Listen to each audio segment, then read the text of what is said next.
اب یہاں پر ایک سوال یہ قائم ہے کہ جنت میں کون لوگ داخل ہوں گے، وہ چیزیں کیا ہیں جس کی وجہ سے انسان جنت میں داخل ہو سکتا ہے، یعنی انسان کو جنتی بنانے والے اعمال کون سے ہیں۔ تو میرے بھائی اور میری بہن، سب سے پہلی اور بنیادی چیز جو انسان کو جنتی بناتی ہے وہ اللہ پر ایمان اور نیک اعمال ہیں۔ اللہ تعالیٰ خود قرآن پاک میں فرماتا ہے ان الذین آمنوا وعملوا الصالحات كانت لهم جنات الفردوس نزلا، بے شک جن لوگوں نے ایمان لایا اور نیک اعمال کیے، جنت الفردوس میں ان کی مہمان نوازی کی جائے گی۔ تو سب سے بنیادی چیز یہ ہے کہ اللہ رب العزت پر ہمارا ایمان ہو، اور اللہ تعالیٰ پر ایمان لانا اس کا مطلب صرف یہ نہیں ہے کہ ہم اللہ کو ایک مانیں اور یہ سمجھیں کہ اللہ ہمارا معبود ہے اور بس بات ختم، بلکہ اللہ پر ایمان لانے کا مطلب ہے کہ اللہ رب العزت کی طرف سے جن چیزوں پر ایمان لانے کا حکم ہے ان تمام چیزوں پر ایمان لانا، اللہ پر، فرشتوں پر، رسولوں پر، کتابوں پر، تقدیر پر، قیامت سے پہلے دوبارہ زندہ کیے جانے پر، کہ یعنی مرنے کے بعد دوبارہ زندہ کیے جائیں گے اس چیز پر، اور تقدیر پر، چاہے وہ اچھی ہو یا بری ہو، ان تمام چیزوں پر ایمان لانا۔ اور ان کے تقاضے ہیں، تقاضے یہ ہیں کہ اللہ رب العزت نے قرآن پاک میں جن چیزوں کا حکم فرمایا، نبی اکرم صلی اللہ علیہ وآلہ وسلم نے جو تعلیمات ہمیں عطا فرمائی، ان پر ایمان لانا۔ فرشتوں پر ایمان لانے کا مطلب یہ ہے کہ ہمارا ایمان ہو کہ فرشتے ہمارے اعمال کو لکھتے ہیں، تو ہم نیک اعمال لکھوانے کی کوشش کریں۔ تقدیر پر ایمان لانا، وہ اچھی ہو یا بری ہو، سب کچھ اللہ کی طرف سے ہے۔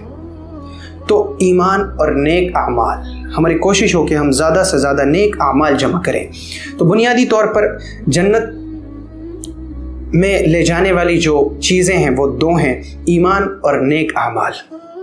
اور اس کے علاوہ جیسا کہ ہم سب جانتے ہیں کہ جنت کے کچھ درجات ہیں، جنتیوں کے بھی درجات ہیں۔ عام لوگوں میں سب سے پہلے جو جنت میں داخل ہوں گے وہ فقراء مہاجرین ہیں۔ فقراء مہاجرین یعنی وہ لوگ جنہوں نے اللہ کے دین کے لیے اپنے گھر بار کو چھوڑ دیا، دوسری جگہ چلے گئے، اور وہ فقیر ہو گئے، محتاج ہو گئے، ان کے پاس پیسے نہیں رہے، انہوں نے گھر بار کو تو چھوڑ ہی دیا تھا، ان کے پاس جائیداد نہیں رہی۔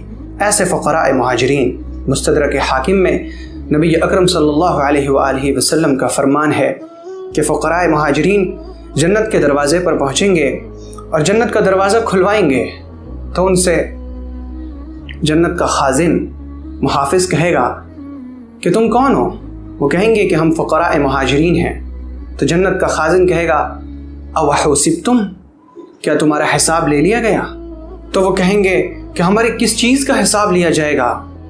کیا ہماری تلواریں ہمارے کاندھوں پر نہیں تھیں اور ہم نے اللہ کی راہ میں جہاد کیا؟ اور پھر ان کے لیے جنت کا دروازہ کھول دیا جائے گا۔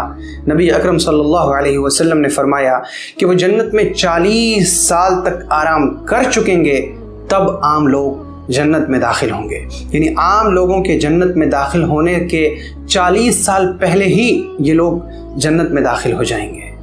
اور اسی میں سے وہ لوگ بھی ہوں گے جنہیں اللہ رب العزت اپنے فضل و کرم سے جہنم سے آزادی عطا فرمائے گا، اور جنت میں بغیر حساب و کتاب کے جنت میں داخل فرمائے گا۔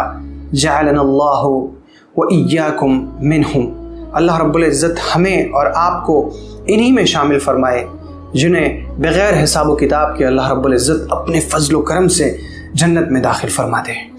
اور اس کے علاوہ جتنے بھی لوگ ہیں جن کے اعمال تولے جائیں گے، جن کا حساب لیا جائے گا، پھر ان کے لیے جنت کا فیصلہ کیا جائے گا، تو ایسا نہیں ہے کہ صرف ان کو ان کے اعمال کی وجہ سے جنت ملے گی۔ اگر اللہ کا فضل و کرم شامل حال نہ ہو تو کوئی بھی شخص جنت میں داخل نہیں ہو سکتا۔ یہ اعمال تو اسباب کے درجے میں ہیں، اور یہ اعمال اللہ رب العزت کی رحمت اور اس کے فضل و کرم کا سبب بنتے ہیں۔ اور ان میں وہ لوگ بھی ہیں جنہیں نبی اکرم صلی اللہ علیہ وآلہ وسلم کی شفاعت سے، آپ کی سفارش سے جنت میں داخل فرمایا جائے گا۔